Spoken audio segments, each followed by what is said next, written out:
Hi, and welcome to the Brohoyo podcast, the podcast about gacha in general and Hoyoverse games in specific. I'm your host, Steven, and this is my co-host, David. Hey, everyone.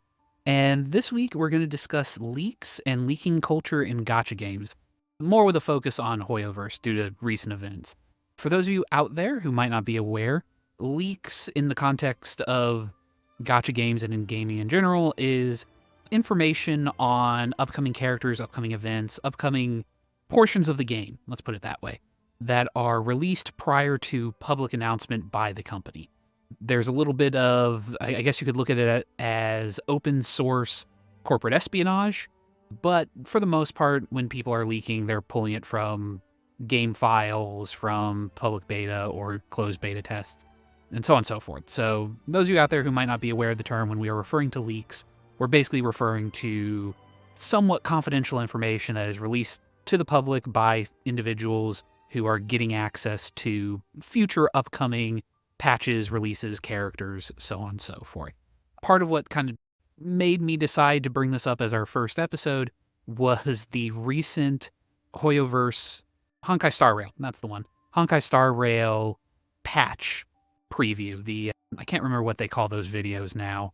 The pre-release videos that they do for patches, during which they self-spoiled, self-leaked a number of upcoming characters. It looked like, based off of my count, about 3 patches worth of characters that they released silhouettes for, which was interesting and got me thinking about it, as well as a video by Vars who was discussing leaking in specifically Hoyoverse realms of games. But regardless, really quickly, I'm going to toss it back over to you, Dave. And just why don't we start off with what your thoughts are on leaks and leaking in general? Yeah, welcome back, everyone, for season 3, first and foremost, of the podcast. Yeah, so in terms of leaks and leaking, I think I want to differentiate between, because I have different opinions depending on what the leaks are. So for leaks in this essence, in terms of what we're talking about with characters and maybe what element or path they are, and things like their kit, in terms of that regards, for something like that, I don't mind those as much when that leaks, because that helps us, again, the player, pre-plan out and start budgeting. Even if, whether you're free to play or even like a minimal spender, you're still budgeting out your pull economy to determine, is that a character I'm going to want? How much real time do I have until the banner goes live? And what role are they going to fit in this team? Are there then other characters that I have to start leveling up to fit with that particular character that I'm wanting in the future? So in that instance, leaks to me, I don't mind. Now, in terms of leaks, in terms of story, whether it be Archon quests or Trailblaze quests here in Star Rail, or character quests, things like that, those type of leaks, I'm not a fan of those, simply because I like to experience the story on my own and in my own kind of at my own pace. I don't want a big plot twist to be revealed for me. Just like if you're watching a movie or reading a book, you don't want somebody to spoil that for you. Obviously, the biggest one that comes to mind immediately offhand would have been Harry Potter. When Snape kills Dumbledore, that was like a big spoiler. And if that spoiler for you now as a listener, you had 20 years. So story related leaks, I'm not a fan of, because the teams and the writers, they're also working hard to create these stories and get these going. I believe there was an interview with a Hoyoverse executive, or I don't know if it was Hoyoverse even, or if it was another game developer, but they spoke to that, and it might have even been a Nikkei developer now that I'm thinking about it. But in terms of leaking stories and that getting out there, yeah, just not a fan of that. But again, character-wise, I'm here for it. I don't necessarily actively go look for them. If they pop up and I stumble upon them, cool. It just helps me budget out. It's how I knew Jade was coming and what she was going to entail a little bit. But those are my initial thoughts on leaks and leak. What about you, Steve? Do leaks one way or the other? Do you differentiate it down like I did, or what are your thoughts? I do differentiate the way that you do. I do avoid story leaks. I'm not quite as avid of anti-spoiler as you are. I'm actually fairly spoiler neutral. I don't mind if, for the most part, I do have my preferred series or so forth that I'd get annoyed if somebody were to spoil it for me. But for the most part, I'm of the opinion that if a story relies on a spoiler or a twist in order to be a good story, then it's a story that's only good once. It needs to be something that can hold up after the twist has been revealed. But that doesn't mean that, again, I don't actively hunt for them. I'm just not really annoyed if somebody spoils like Honkai or something like that. That's fine by me. I'm probably just going to ignore it and move on. But for the power side of it, the character's kit, how they function, how they work in a team, and to be blunt, like, let's be real super honest here, knowing whether they're going to be worth the pool, worth the resources that you're going to be spending on them is something that matters when you're a low spender, and knowing that somewhat ahead of time is always nice.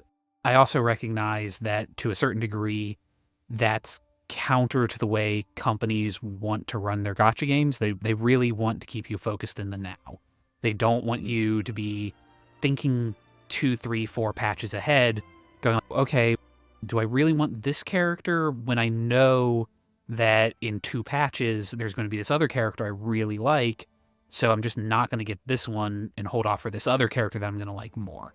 They're not necessarily looking for that level of planning and cognizance around your pull economy because they want you to swipe. Let's be blunt here. The system is built around getting you to swipe. They want you to burn your resources, be put into a situation where, oh no, there's a new character coming up. I guess I'm going to have to use the card. That's the business model.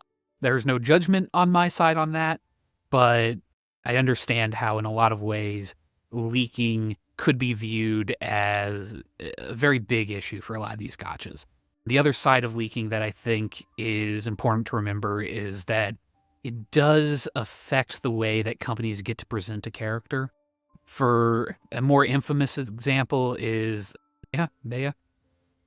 Unfortunately, because of how bad she came out, a lot of people knew, thanks to leaks going into that banner, that she was just undertuned. She wasn't that great.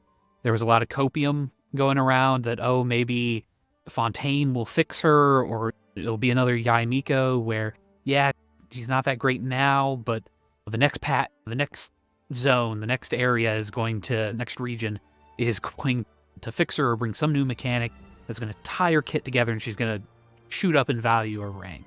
That obviously hasn't happened yet. I don't think it's ever going to happen if I'm being honest.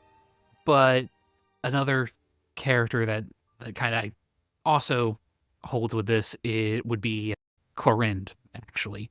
That a lot of people were negative on Clorind's kit, not because she's a bad character, but because she's not, for lack of a better term, she's not like a lot of the other Fontaine characters where she just really moves that needle. She's a stronger Kaching, and that's not necessarily a bad thing. Like, she is a stronger Kaching, but as someone with a C6 Kaching, I'm glad that the C0 version is better than the C0 version of her, but I've got a C6. I don't have a reason to switch, just because apparently I have Ode de Kaching perfume and she just can't leave me alone.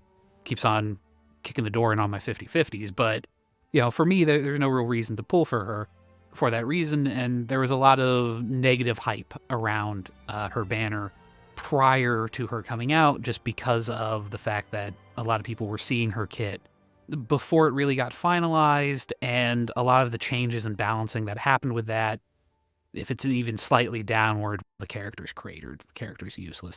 I know I've rambled for a little bit, but the long and the short of it is I get from a business point of view, I get from company side why they're negative on leaking, because they do want to control that narrative a little bit and make sure that when the character does finally get seen by the public, you're not seeing the janky playtest version, you're seeing something that's tuned to where they want it to be. Or not so powerful that you then go, oh yeah, this is amazing, and then when it comes out more reasonable, you don't go, oh, they nerfed her, or they nerfed them.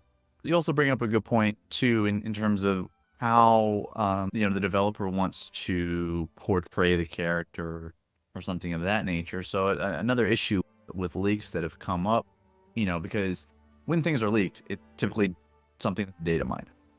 And when you're data mining things, it's not the character's final anything. Like nothing is Mhm. finalized when you're data mining things typically. It's it's earlier on in the system. So multipliers haven't been finalized. Like they're still working on balancing sometimes. And sometimes even depending on how far out the leak is, the character appearance isn't necessarily even finalized. Because that's another thing too, is that sometimes when player base perceives that a character is going to be their appearance is going to change. Sometimes it is. Sometimes it's just changing, but sometimes player base maybe views it even as being like, oh, the character is being censored. It causes this uproar that is really over nothing. Again, because the character hasn't been. You can't say the character is censored because it was never released, right? To me, when we talk about censorship, because we have seen some of that in the past, even within Genshin, it's characters come out, players have the character, and then something has to change about the character's outfit or whatever have you because of reasons. I'm not going to dive into reasons why. We can all, that's a whole totally different conversation Mhm. and scope of than what I'm trying to get at right now. I'm just talking about from a leak perspective, that a leak would cause an uproar that is potentially unfounded because a character model or a character's multipliers haven't been finalized. So you can't say that character was changed, tweaked, because that data mined information wasn't the developer's final intention with that character. And some players will look negatively on a developer if they do see something in a data mine leak that then doesn't translate to the actual release because the character is weaker, because they look different. And that's just not fair to the developer because you're looking at an unfinished. That's like Mhm. a teacher giving you your final grade based off of the rough draft of your paper. That's not how it works. But you got to remember that fans of games, fan is short for fanatic and fanatical, and therefore fans can be pretty unreasonable Yeah. when it comes to certain things. So to your point, yeah, Yeah, and just real quick for anyone who, again, might not be aware of what data mining is, a lot of times in video games, there will be code or parts of gameplay that are obfuscated from the player. And if you go in and you're able to, through technical means, you can go and you can see hidden portions of the game, see the code, and then you can make extrapolations from that. Again, not a big deal. Just wanted to clarify for those who I think might not be aware of what that term. that's a good point. And I think an example, if because we can talk about it now because Mhm. this is so far removed from when it happened. But yeah, you can look for like keywords or essentially like SQL type stuff, right? And keep it's how we found out in Genshin the number of different body types there were, and how there was essentially two body types. There was like young girl and then woman, and like that was it. Yeah. And that's why a lot of the characters have the similar body types, is because we found out through data mined leaks that there's literally only two bodies for playable characters. Yeah. And there are reasons for that as well, but we're not going to get into them. Right. That's a game design thing. That's Not our that's purpose. an example Yeah. of something that was data mined that was leaked to the player base and how we found that out. So that would be an example of that. Hmm. And because that was around the time when there was the debate when Senora was going to be a playable character or not, and it didn't have one of those two body types in the code, and so that led all of us people who were hoping she would become a playable character to, at least for me, that's when I lost all my, not all my copium, but all my copium. Well, there was still the hope that maybe she'd get a redesign and she would end up as a different looking character with one of the more traditional body types. But yeah. There's still a very small part of me that thinks she comes back somehow, but the further away we get from that moment, the closer we get to Sneznaya, though, maybe. So, Yeah, man. um, Hope springs eternal. like I said, it's a very small piece of me that had hope. But yeah, so as far as like leaks, that's where I view from, yeah, the developer standpoint, and then to touch on how you mentioned Hoyoverse, quote unquote, leaking Star Rail characters. I think yeah, there were a few that they released out there, the silhouettes of. They're getting ahead of it because I know they've come down hard Well, on some. sorry, really quickly, I do want to push that portion of the conversation a little bit further back. I do want to focus on something else really quick before Okay, we sure. go over to Hoyoverse's response. And mainly what I would like to take this middle section to discuss is what's your opinion on the current state of leaking? Do you think that leaking has gone too far, that we've hit a point to where maybe to a certain degree it's on the community for us to back a little bit, to not have we hit a point that maybe there's been a watershed moment of, okay, this has gotten a little bit crazy. There's a bit too much of a cottage industry around it, or do you think that we're in a kind of good place when it comes to leaking? I think with leaking, if you ultimately view leaking as a problem, if you're a developer and you ultimately view it as a problem, then how do you ultimately disincentivize it? So there's a couple ways for them to disincentivize it. There's obviously the legal route that they can take and try and shut down content creators from sharing leaks. But another one, and probably maybe a more cost-effective one, would be to get ahead of the leaks, and which I think is kind of the angle that Hoyoverse has taken, in that if you quote unquote self-leak this information, you're not going to have content creators that are going to monetize, basically monetize their channel on leaks type things, where they ultimately make a bulk of their money because they are a good source of leaks. So if you disincentivize the monetary aspect of having that type of content out there, the number of people who are going to do it is going to be reduced by nature of it. Yep. And you see some of this in a small fraction. This is slightly different, a small segue, slightly different from a few months ago when we had the content creator channel, where you had certain content creators had access to a private server where they could test things and they could release videos on characters a week or 2 weeks before other content creators could, because other content creators had to wait till things went live. Even if they played in beta, even if they played and got selected for a beta test, they still had to wait for it to go live before you could release your guide on the new character that just released, right? Whereas this content creator server, these content creators that had access to it were putting out their videos 2 weeks beforehand. So that's what I mean. And hopefully through my blabber and incoherentness, that kind of makes sense in terms of how I'm saying to disincentivize leakers. So, because by doing that, by essentially leaking quote unquote 2 weeks out, you're not, you disincentivize those leakers from data stuff, because you're allowing certain content creators access to it. And again, we're not going to get into who had access versus who didn't in the drama that was surrounding. That's not the point of this analogy. The point is that by doing that and getting ahead of it before a character is released, you're disincentivizing leakers from leaking, because you're putting approved content out there, because that content did have to be approved by Hoyoverse people before it went out. Does that make sense what I'm saying? Yeah, it does make sense. Stonewalled my pushback there, but that's fine. We're good. So yeah, I do agree. I do think Hoyoverse is taking about the best route that they can to try and disincentivize it, trying to get ahead of it, trying to basically gain control of the narrative back. I do worry that there's a degree of an arms race that they've entered into, where it now becomes, okay, I'm going to be blunt, as soon as the public or the closed beta test goes live, basically you don't even have to look that hard. My YouTube feed fills up with leaks of gameplay and so on and so forth of the characters. You can basically, and I'm not telling anyone where to find this or encouraging you to go out and find it, but it's trivial at this point in order to get all that information. Basically at the beginning of the patch, we've hit a point to where leaks are giving us information on characters that are a full pipe cycle out. So you're not really, whatever character you're able to pull forward now, you've known about for a month. And that does remove some of the, I don't want to say the specialness, but some of the enjoyment, some of the hype around a character. And so I can see why companies want to get ahead of it. They want to take control of it. But again, the example I'm going to is the silhouettes.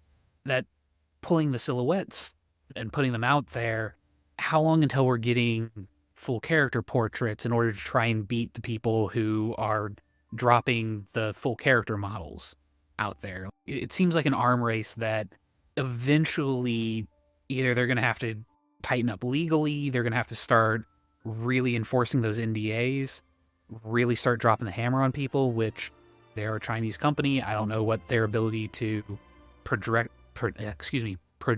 legal force into foreign countries, United States, wherever, maybe they pull in and they go, okay, fine, we're going to start adding secret watermarks into stuff, etc., so that we know exactly who is doing leaks when and where. There's monetary issues as well. If you're just putting it up on YouTube for no monetary gain, like it's unmonetized content, then they can try and DMCA it and have YouTube take it down, but that becomes a whole process. I don't know. I do feel that we're hitting a point to where Hoyo's being kind in the way that they've dealt with it for the moment, but if it continues, I can start seeing some hammers being dropped.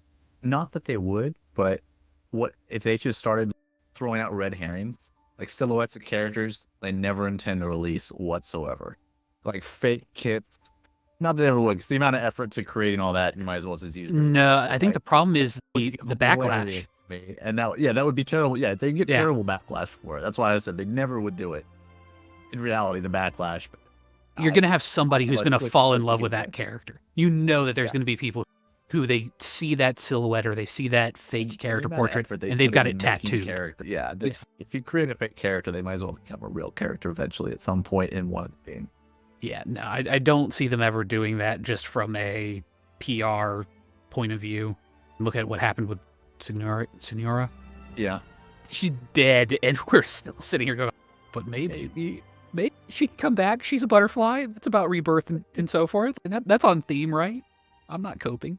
But no, I didn't know you also had a little bit of the cope left in you as well. I thought it would have left you completely. No, if you want, I can go into a full-on rant, conspiracy theory, like schizo rant about how Sneznaya, we're going to have the Crimson Witch come back, and she's going to be one of the pullable characters with a whole redemption arc and so on and so forth. And yeah, it'll be a whole thing. Lowest play Hoyoverse could possibly do. Because think about I know we've sidetracked off of leaks, but you got whatever. We're on the rabbit trail. Let's go.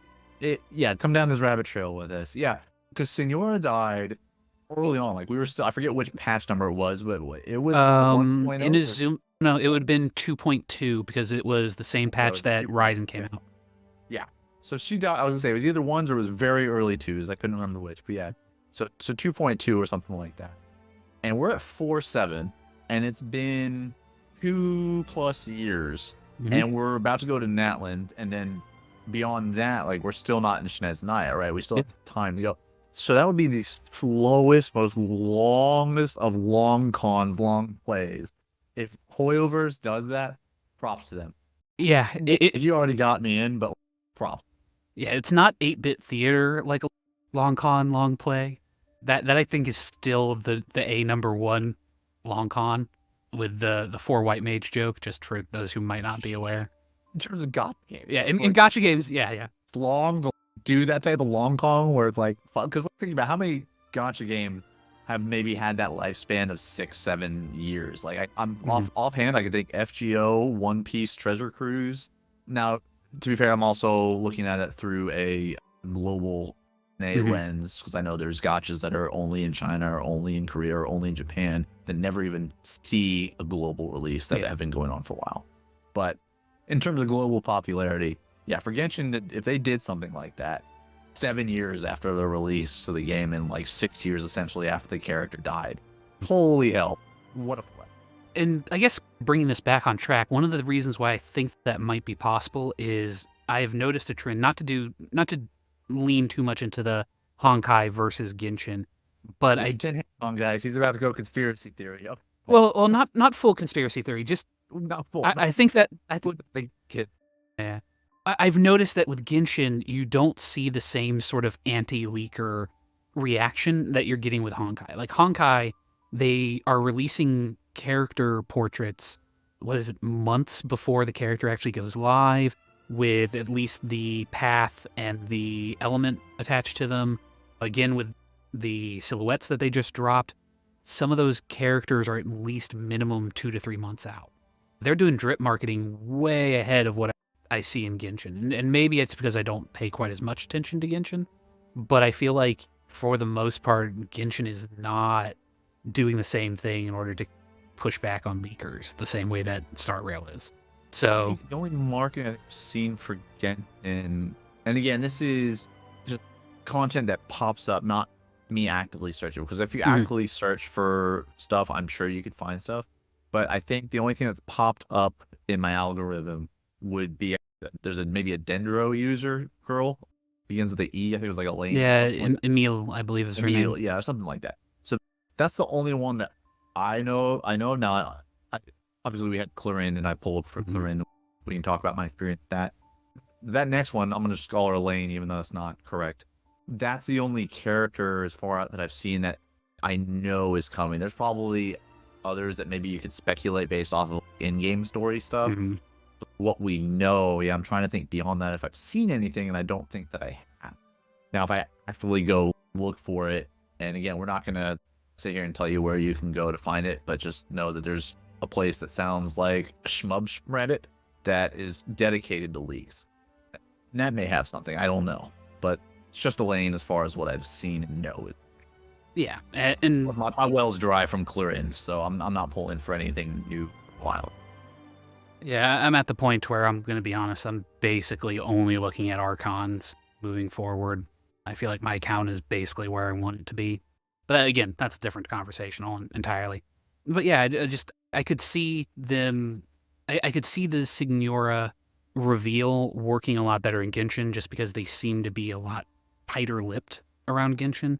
I don't know if it's because that's their big mainline game. It's the one that's a number one. It's top of the charts, and they don't feel the need to rock the boat with that one. Whereas Honkai is in a much more competitive field. It runs up against a lot of different companies and a lot of different games that people already play, and they need to be more reactive. I don't know. I'm speculating on that point, but I do feel like the response to leakers in for Honkai, for Star Rail, has been a lot more. I don't want to use the word progressive, but a lot more accepting and understanding than what in the past we have heard stories of leakers for Genshin. I'm kidding. I'm not hearing quite the same stories of accounts being locked and so on and so forth that you got with Genshin when it was first coming out, and leaking was on the rise for Genshin. Yeah, I think sure. Yeah, anything else you wanted to touch on with leaks or closing thoughts here? No, I think I'm good. I'm ready to move on. Yeah, because I know we do have a few other things to talk about. Obviously, having taken a couple weeks off, we've had few weeks go by and a few different events and things occurring. So we're gonna dive into with the most recent stuff with Honkai Star Rail, with the release of Firefly, the release of the Divergent Universe, or yeah, I think it was Divergent Universe, and Apocalyptic Shadow new content. So let's go ahead and dive into the. So jumping into the events that just went live with this last patch this week. So again, we had two. We had the Apocalyptic Shadow and Divergent Universe. And I want to start with Divergent Universe and just go over that quickly. And then Steve, I know you had some knowledge on the Apocalyptic Shadow and some experience there. So let's talk about that. But the Divergent Universe is going to be a new simulated universe type run. It is going to count towards your weekly simulated universe points and credits, which is nice. I would say I ended up actually doing this accidentally because I was just wanting to do a quest to knock out all the notifications in the journal, and then when you talk to Scruellum, you trigger going into the first. So I just was like, all right, well, I guess I'm doing it. Okay, and so ended up doing it. But yeah, it's very similar to a simulated universe run. You still have your curios, you still have your blessings. The thing that's a little unique about it is that depending on how many blessings you get, you can create these super combos between the paths. So maybe you choose one that's a combination of nihility and erudition. And so if you have 5 nihility blessings and 3 erudition blessings, it'll trigger this other thing that happens, as opposed to a simulated universe, right? It was you pick your one path, you get blessings in that one path, and if you're unlucky, unfortunately, you never get that little path of resonance ability attributed to your path. But every 3 after that, so 3, 6, 9, you would then get another bonus to that spell. So rather than having that, yeah, you get this combination of multiple paths, and by getting X amount of blessings for each path would trigger that to be. And then You do have, through Divergent Universe, again, currency to unlock passives similar to what we had in the simulated universe tech tree, as it were, where you have, oh, boost characters' attacks, boost characters' HP, boost characters' speed, or whatever it is, right? Mhm. Which is going to take us multiple runs over the course of a few weeks or a couple days, depending on how much you love this game mode, to unlock that, right? So for me, it'll be a couple weeks. I tend to just get my runs to max out my weeklies and move on. You say that, but anyways. Yeah. And then the other kind of nice thing about this is, whereas in the simulated universe, we have our 8 or 9 worlds or whatever, and each one has a different planar set and rope set. So if like I'm going for the Broken Keel set, I have to run the specific world attributed to that, right? In Divergent Universe, that's not really the case per se. You say, hey, I want to farm for this particular set. You run it, and then boom, at the end of it, you spend whatever currency it is, whether it be the little tokens you get or 40 resin, and then you get those artifact drops for the sphere and ropes, right? And Mhm. then you pray for those main stats and substats to be what you want them to be. In that regard, it's nice that you just pick and choose which set you want. And then the idea of some crazy combination of different paths and abilities and how they synergize, I found it to be quite fun in that regard. Some of it can be a little bit overwhelming because you do unlock multiple of these combo possibilities. So I Mhm. think at one point I had each path represented somehow because my main team is my Nihility team, right? Yep. So it was like Nihility and Abundance, and it was Nihility and Elation. It was Nihility and this. And so I didn't quite have enough of the other ones because, right, I had all the Nihility stuff, but I Yeah. couldn't quite get the other ones to fully unlock all of the combination. But that's going to be the Divergent Universe in a nutshell. Yeah, again, I like it. It's something I'm going to be doing as opposed to Simulated Universe because of more things to unlock. And of course, with more things to unlock, more probably codex entries or things of that nature, which Mhm. means extra 20 prime per Primo Gems. Stellar Jade. Yeah. Wrong universe. True. Or are they all in the same universe and they're going to link at the end of each other's stories? Done. And yeah, so I like the addition of that to the game. But Steve, I want to throw it over to you for the Apocalyptic Shadow, because I'll be honest, even though I've done one run of it to get the free stuff and the character that you get with it, I didn't Mhm. actually read anything of the mechanics. I was just like throwing my best team at it. But tell us about the Apocalyptic Shadow and what that. I do find it a little bit funny because you covered Simulated Universe, which is my favorite game mode, and now you're having me cover Apocalyptic Shadow, which is just a variation on MOC, which is my least favorite game. Yeah, Apocalyptic Shadow it's MOC, but it's tweaked a little. So instead of having a turn timer of okay, you need to beat this in 10 turns. Instead, you are tracked based off of your AV. I believe AV is the term, the action value that you use in order to beat the boss. So if you are able to beat the boss in functionally one turn, it'll have only spent, I think it's like 100, 200 something AV, and therefore you'll get full points or fairly full points. So yeah, I know that there are probably going to be people that'll come out of the woodwork and tell me, no, I'm wrong. This is completely different.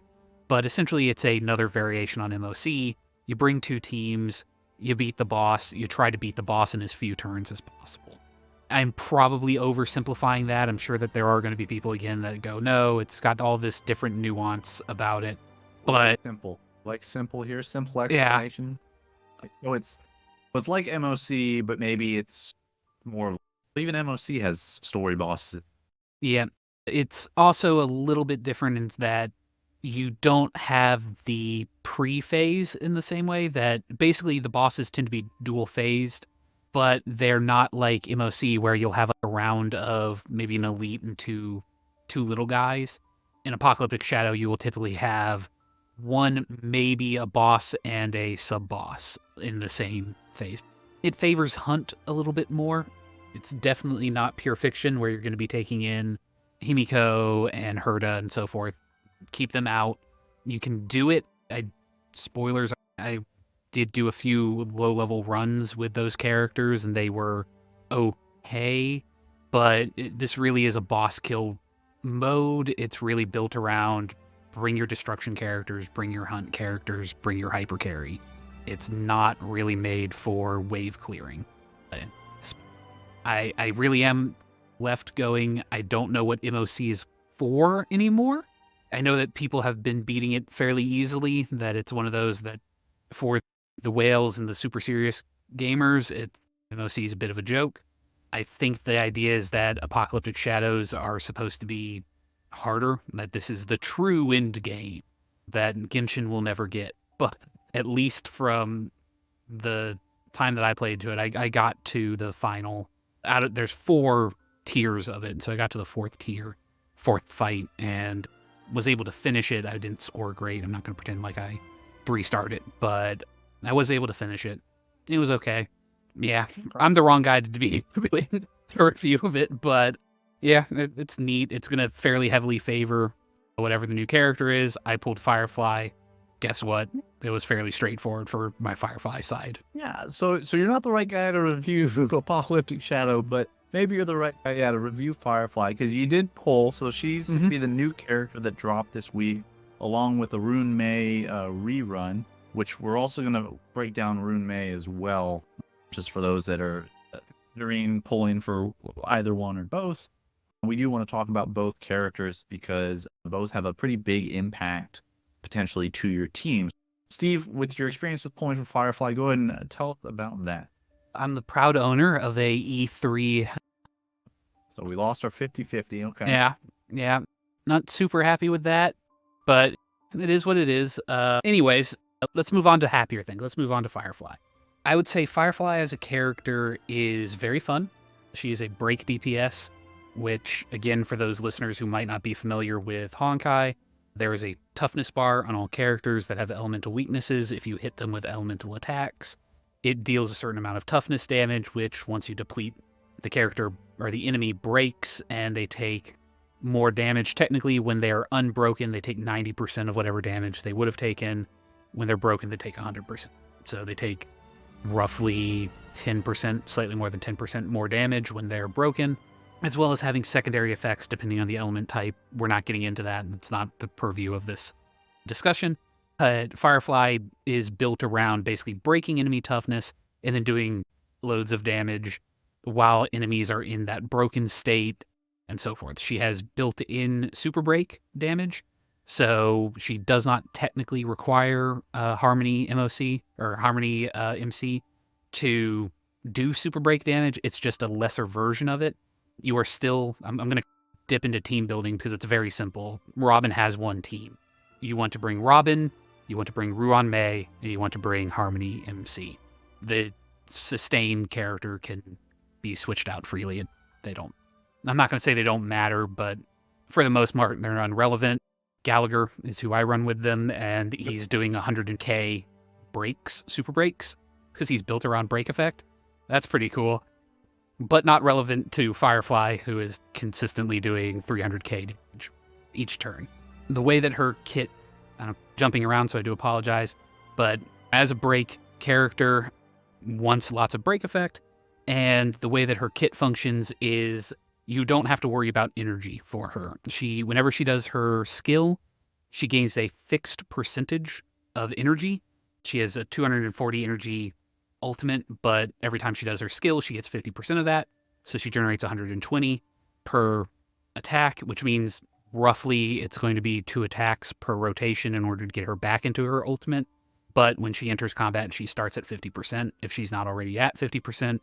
So you will jump into her ult after the first skill that she uses, and she will be fast because you want her to be very fast for reasons I'm about to get into. So she'll probably go first, your other characters will act, and then you'll ult with her. When you ult, she goes into a Super Saiyan mode, similar to, I always get her and Jingwan switched. Jingliu, thank you. Jingliu has her ultimate mode. Firefly has something very similar. She uses her ult, she goes into her super mode, she action advances 100%, and from that point on, her attacks with her skill imparts a fire weakness onto enemies, so she can break their bars. She also has universal weakness break, so she will break any toughness bar type, even if they're not fire weak, but she does more if it is fire weak. And she gets super break damage as well as a bunch of other secondary effects, which are not necessarily relevant for the purposes of this video or this discussion. From there, she's going to kill whatever it is. The goal of Firefly is to break the enemy's toughness bar, and from that point on, she's doing easy 120, 160k damage per attack. She's going to be at, if you build her correctly, she's 210 speed, so she's going to be acting 3 times before she exits her super mode, and she will probably wipe whatever it is that you're hitting, even with just fairly out of the box free-to-play friendly light cones. I will never tell you what you should pull. I will say if you have Ruan-Mei already, she is probably the cheapest and best character that you can get at the moment as a power per price point character. She's very free-to-play friendly, assuming that you have Ruan-Mei. And speaking of how to build her and what to do there with Firefly, so I just want to run through really quickly the build, what you're going to be looking at as far as itemization. We touched a little bit on the stats, which, yeah, pretty straightforward. Probably one of the simplest in terms of how to build that we've ever seen. She really only needs restats, essentially, because the rest are fixed. But starting with the relic set, in classic Hoyoverse fashion, the new relic set that comes out when a new character comes out is the best set for that character. So in this case, the Iron Cavalry against the Scourge being the one of the new sets, essentially that's going to be the best in slot for her. So yeah, it increases the break effect with the 2-piece. The 4-piece set is if the wearer's break effect is the 150% or higher, you are wanting to build her with break effect. You then ignore 10% of the enemy's defense when dealing break damage to them. And then when the wearer's break effect is 250% or higher, the super break damage they deal to the enemy targets additionally ignores another 15%. So effectively, you're looking at completely ignoring 25% enemy's armor during the super break damage moment. So don't have an Iron Cavalry against the Scourge set yet, or you're working on farming it, there is a kind of a substantial drop-off, probably about like a 5% drop-off from the numbers I've seen. From that to the second option being the Genius of the Brilliant Stars, because that has the built-in shred versus quantum weak enemies. And that's, again, the caveat here. We had this on another character review we did previously, and I forgot to mention it, so I always want to make sure I do mention whenever I mention this set, is Genius of the Brilliant Stars is only about a 5% drop-off from her best in slot set if the enemy is weak to quantum. If the enemy is not weak to quantum, then it's an even more substantial drop-off. It's about a 9 to 10% drop-off in terms of the effective DPS, right? So ideally, we're just farming for Iron Cavalry against the Scourge, get the 4-piece, slap it on her, bing, bang, bosh, move on, right? As far as your planetary sets, you're going to be looking at Forge of the Calpagni Lantern, which is going to increase the wearer's speed by 6%. When the wearer hits an enemy, the targets with fire weakness, the wearer's break effect increases by 40%, which lasts 1 turn. And seeing as, I believe, Firefly, Steve, correct me if I'm wrong, doesn't she impart fire weakness on a character even if they don't have it? If she is in her ult, then yes, she will impart a fire weakness even if they do not have it. Yeah. I remember that being part of her kit. I didn't know exactly where it was because I did not pull forward, but yeah, I just wanted to clarify that. So this planetary set is going to be the best set for her. Secondary would be Talia Kingdom of Banditry, which is just the flat out increases break effect by 16. If you're 16%, if your speed is higher than 145, you get an 20 break. Again, about a 5% drop off from the Forge of the Calpagni Lantern. Now, moving to those glorious things that we love to and why we farm artifacts, stats and substats, right? Again, I mentioned she's probably one of the easier characters to build because there's only 3 stats we care about, and that's going to be speed until we hit that break point, break effect percentage, and attack percentage. So in terms of what that looks like, the body, we're going to be looking for attack percentage as the main stat. Boots, the feet, we're going to be looking at speed for the main stat. For the sphere, again, we're jumping back to attack percentage, not necessarily fire damage, but actual attack percentage.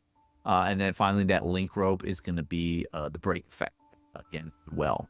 So we're ultimately looking for, ideally, 2,600 or more health, just so she's not super squishy. Speed, again, the break point for speed is going to be that 150 when she's outside of her combustion mode. As Steve mentioned, when she goes into that combustion mode, she's going to gain 60 speed, so she'll be over 210 speed, and hence getting a lot of those actions while she's in that ultimate. Break effect, you're going to be looking at, again, we're trying to stack this as much as possible, but we're going to be looking for about 360% break effect is ultimately the goal. When it comes to her light cones, obviously her signature light cone is going to be the best for her. But if you are a free to play or a low spender, or you just unfortunately don't have enough to pull for both her and her light cone, you do have a solid option in the Herta store where you have the On the Fall of an Aeon, which is the 5-star light cone that you get from, again, Herta store, increasing your attack whenever you do attack, stacking up to 4 times. And then when you inflict a weakness break, the damage increases for 2 turns by another substantial percentage, depending on how much you've superimposed it, right? So that's going to be the best free-to-play option, because that's from the Herta store if you're not getting our signature weapon. If you don't have enough tickets there in Herta store to spend to get that, the third best option then technically would be Indelible Promise. It is a 4-star. It's the one with Misha on the front. But this one, again, sensing a theme here, increases break. And then when you use your ultimate, it increases the crit rate, lasting a couple of turns. Again, crit rate not really as important so much, because I believe it's fixed with her once you get to a certain point. Sorry, just to pop in right there. The reason why is because most of her damage comes from break effect. Yeah. And the way that the break effect calculation works, crit damage and crit rate do not apply. The reason why attack is so valued is that she has a talent that lets her convert attack over a certain value into break effect. So it just makes her more break effecty. And they hit 360%. That's a hefty number of break effect. So that makes sense. My apologies there on my misunderstanding on crit rate. I guess I was conflating that with Robin, who's, when she's in her ultimate, her crit rate is what it is. Yeah, completely different. So my apologies there. Thank you for that clarification. That's why you're talking about Firefly. You pulled her. No problem. I just also really quickly wanted to slide in here. 360 break effect is very easy to hit if you have the right team with her, which is why you want Harmony MC and Ruan Mei, because you can hit that very simply. I currently have my Firefly hitting like 400 break effect with all the buffs up. And that's not a hyper balanced me spending. I am just a normal not fire player, and so I do not know all of her mechanics. I just You're good. Numbers. I'm just a numbers guy. Look, I get it. 360 sounds like a lot. It really compared to any other character. It is a lot. But as you already mentioned earlier, the best performing Firefly team, like you mentioned, Firefly, Ruan Mei, Harmony Traveler, and Gallagher. Which Gallagher, just a little quick side piece on him. He is like consistently showing up as the top performing 4-star in MOC and Pure Fiction, especially when you're basing it around a super break team, because he does super break and he has some minimum thing. But yeah, so again, Ruan Mei, Harmony Traveler, Gallagher, Firefly. If you don't have Ruan Mei, you'd sub her out for Pela, is what I've been seeing. It's like a 50% damage drop though. Yeah, again, Ruan Mei would be the big hit if you can do that. And with that being said, I do want to talk about Ruan Mei, because obviously she's being rerun right now. I missed her on the original run through, and I'll be honest, I did not realize she was going to be rerun now, because I'd been saving for Jade. And I was debating, going back and forth when the patch went live on Tuesday night. Do I pull for her? Do I not pull for her? I slept on it. And I thought, you know what? Ruan Mei is going to add such value to my Nihility team, and probably slot her in with any team. I should probably lean towards Ruan Mei rather than guarantee Jade, who is essentially going to be my third team, because my follow-up team is my third team, right? So do I really spike my main team, or do I hold off and do this? So I ended up pulling for Ruan Mei. I was on my guarantee, so there was no 50-50 to lose. But that being said, she still came home early at 57 pulled. So I have about 70 or so saved up for a potential 50-50 on Jade. So just give a roadmap of my plans I got Rune May, and I'm now on a hope and a prayer, and I have 3 weeks effectively to save up currency for Jade. Now, to get into the nitty gritty on Rune May and talk about her build, best set is going to be the Watchmaker Master of Dream Machination set, which 2-piece increases break effect, and the 4-piece, when the wearer uses their ultimate on an ally, break effect for all allies increases by 30% for 2 turns. I cannot that noting. So that's going to be her best set there. Is going to be the 4-piece there. If you can't get the 4-piece there, the next would be 2 from the Watchmaker and 2 from the Messenger of Traversing Hackerspace. So that way you get the break effect boost still from the 2-piece. And then Messenger gives you a speed boost of 6%. Moving to her planetary set, Fleet of the Ageless, just make her a little bit more tanky, is going to be what we're looking at with max HP. And then if your speed is 120 or higher, all allies attack boosted by 8%. So with her speed breakpoint recommended being in the typical 134, you're going to be above 120, thus giving your team 8% more attack on top of all the other buffs that you give them, because Rune May is ridiculous. In terms of those stats on the gear pieces, for the body, you're going to be looking at H or defense, just the main stat. Feet, again, we're looking at speed. The planar sphere, again, HP or defense. Maybe you'll want to look at the opposite of what you did on your body. But hey, sometimes you can't control what substats you get, and you just get a solid substat. So you just go with it. So if you get 2 defense pieces like I did, that's what you're rolling with. And then as far as the rope goes, energy regenerate or break effects. I tend to lean towards break effect because you're wanting to spike that up as much as possible. The recommended numbers we're looking for, just so that she's a little bit tankier and not as squishy: HP 3,700 to 5,000, defense 1,000 to 1,100, or if you're like me, because you're running 2 defensive pieces from the sphere in the body, her defense is 2,100. Yeah. Speed, you're going to be wanting to look at the break thresholds. Again, 134 being the recommended for the speed breakpoints. Energy regenerate around 119, and break effect over 1 is going to be what we're looking for there. When it comes to light cones, very quickly, obviously, again, signature light cone is going to be the best option for. But if you're like me and you can't really afford to do that right now, your next best option is going to be the Memories of the Past. It's a 4-star light cone. That's going to be your best free-to-play option. Passively, this increases the wearer's break effect by a percentage, depending on how many superpositions you have. And then when the wearer attacks, you generate additional additional energy. So it just gets you your ultimate that much quicker. For whatever reason, you don't have Memories of the Past. Technically, her next best option, as weird enough as this is, it's going to be a 3-star light cone, meshing cogs, just so that you generate more energy whenever you attack. So you don't get the break effect bonus, but you still get the energy generation. Pop those bolts off a little bit more. In terms of her synergies and teams, we do have data because she is a rerun. She's not a new character. So we do have data on what team she's running in MOC, and she's in a lot of different teams. She's a great generator and synergy-wise for a lot of different teams.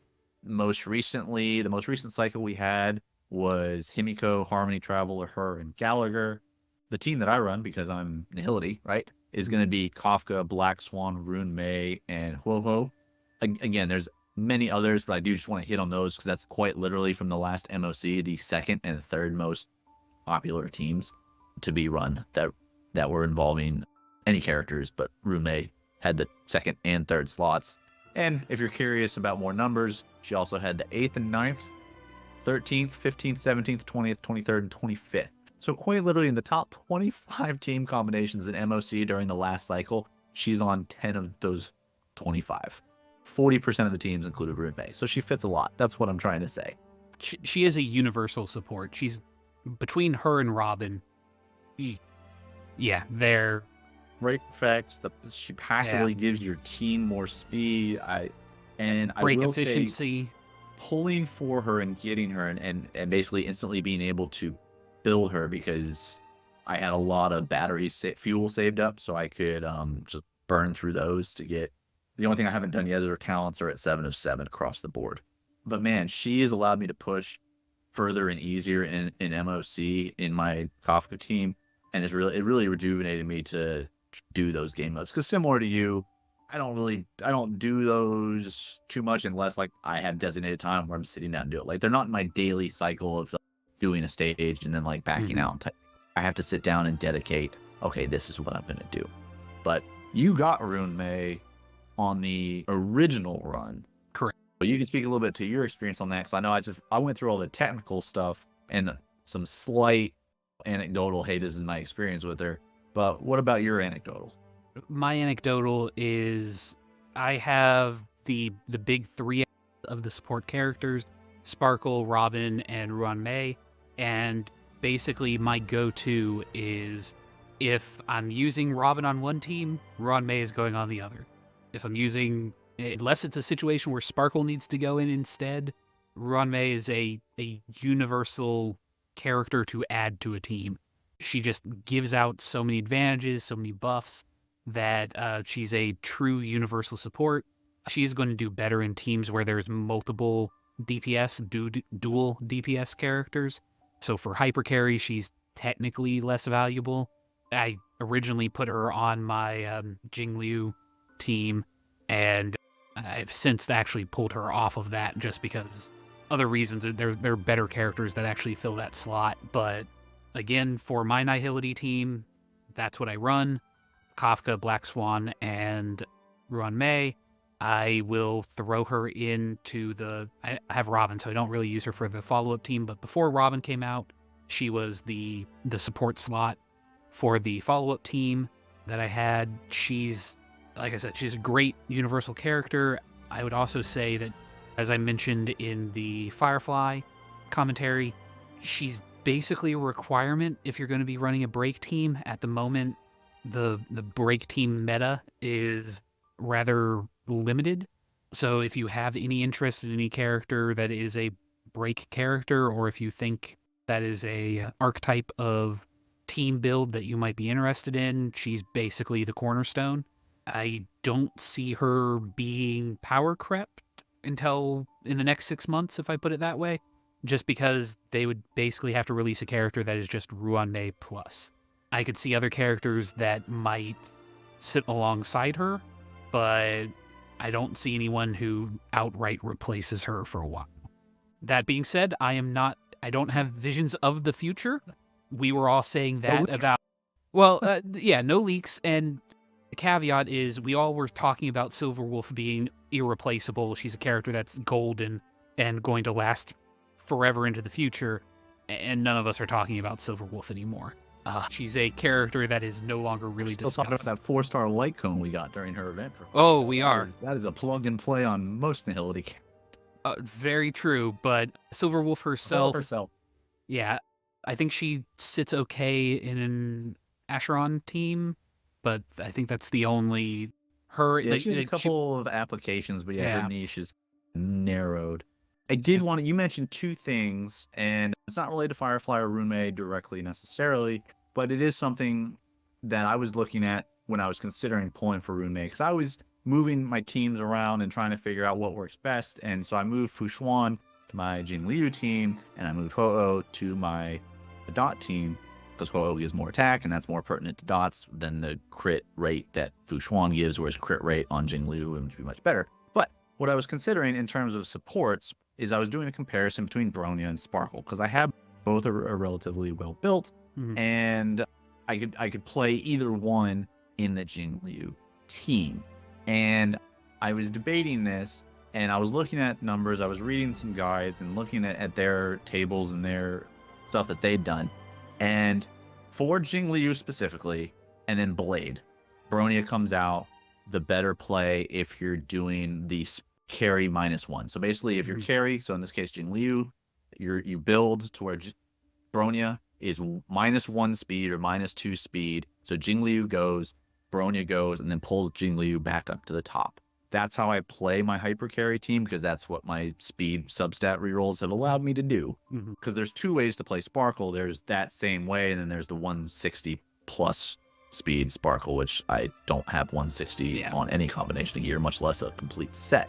But back to the original point I was trying to get to was that quite literally for Jingliu and Blade, Bronya is going to be the better carry for those two specifically. If you're doing any other hyper carry, the numbers are going to show that Sparkle is actually the more SP positive.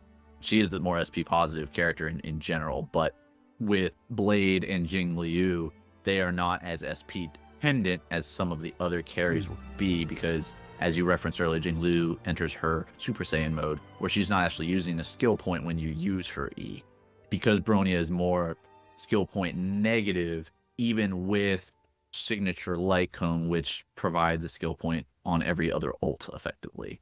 So you had mentioned playing Sparkle and Jing Liu, and just got me into that little point because I believe you have Bronya as well. And so I just want to pass that tip along to anybody that is a Jing Liu haver, or anybody having that similar debate within themselves that I was having of Sparkle versus Bronya. Again, bottom line, if you're playing Jing Liu or Blade, it's Bronya. If you're playing somebody like Imbiber Dong Hung, it's going to be Sparkle. Or Jing Wang. Or Jing. Yeah. Yeah, I was just. Yeah, that's who I use my Sparkle for. Yeah, your Lightning Lord Commander, who you somehow confused with our blindfolded blue maiden. Look, they got similar names. I get very confused. I'm easily. They do both have long flowing hair, to your credit. But yeah, but I think that's going to wrap it up for our Honkai Star Rail event and character reviews. Let us know what your polls look like for those two characters. While we were gone, there obviously were events and other gacha games that we play as well. So I did want to bring that into the fold, talk about those really quick. Especially, I know for me, two gachas that I play a lot of and are my numbers 3 and 4 in no particular order behind Star Rail and Genshin. That would be Nikke, Goddess of Victory. They just started a new event and released a new character, Clay. She's the second cheerleader that they had released Bay a couple of events ago, and now we have another event featuring Clay. So I'll be honest, I haven't looked too much into her kit, and the reason for this is because I am saving up for the summer event, because summer events usually mean limited character banners. So Clay is not a limited character. She'll be put in the standard banner after the next event, which is typically the standard timeline for Nikke. But we will be getting a summer event, which if they do anything like they did last year, going to be limited summer skins or summer characters.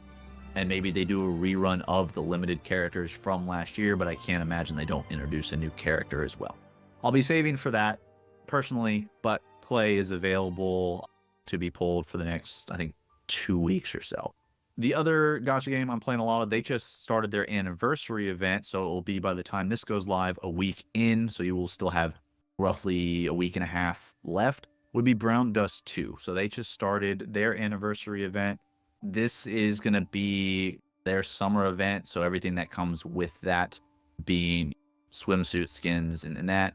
You will get, by logging in and participating in the event, if you meet some pretty easy thresholds, you will get the equivalent of a 5-star character with the equivalent of all their constellations to keep all of our Genshin lingo in there if this is a game that you're looking at trying out. So yeah, you'll get a free SSR character effectively in Brown Dust 2 by doing a couple of event things, and then you'll ultimately get their, again, constellations, air quotes there, maxed out. And then there'll be another limited character they're going to release next week in a banner. They have another couple characters going now. I think there's like over 200 polls they're getting out. So even if you don't stick with the game, but you want to scratch that itch of pulling for characters, but you don't want to use any of your primo gems because you're saving, go pull in this game, scratch that itch, and then you can uninstall it, right?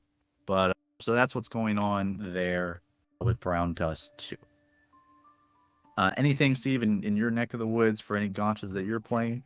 Not really. I'm slimmed down at this point, gearing up for ZZZ on Independence Day weekend. And, so yeah, we got ZZZ in about 2.5 weeks.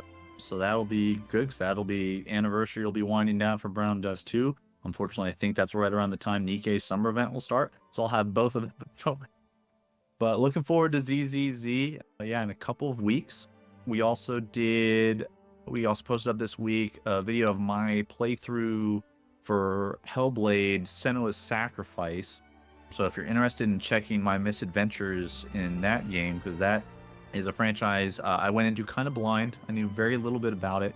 And that type of gameplay is not one that I am. So you can check out to see how many times I ended up dying in that.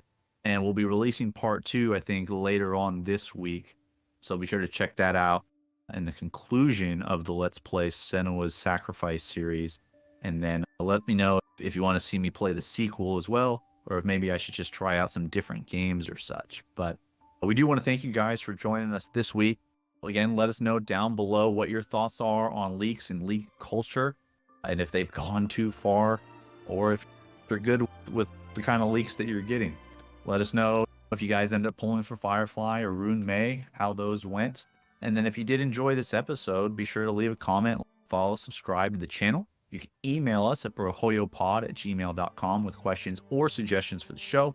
We also have a link to our Discord in the description, so be sure to join us over there for news, game nights. Also, Steve's been doing a great job posting up codes as they become active so that you can get some free goodies in those games. And then other content notifications as well when we post those out. Join us next week. We're going to play a game of Steve's creation called Swipe, Save, and Skip. So if you're familiar with the F, Marry, Kill game, we're going to be doing a version of that with the 1.0 release characters from Genshin and Honkai Star Rail. But until next time, keep gaming. We made a choice, go fight against your fate.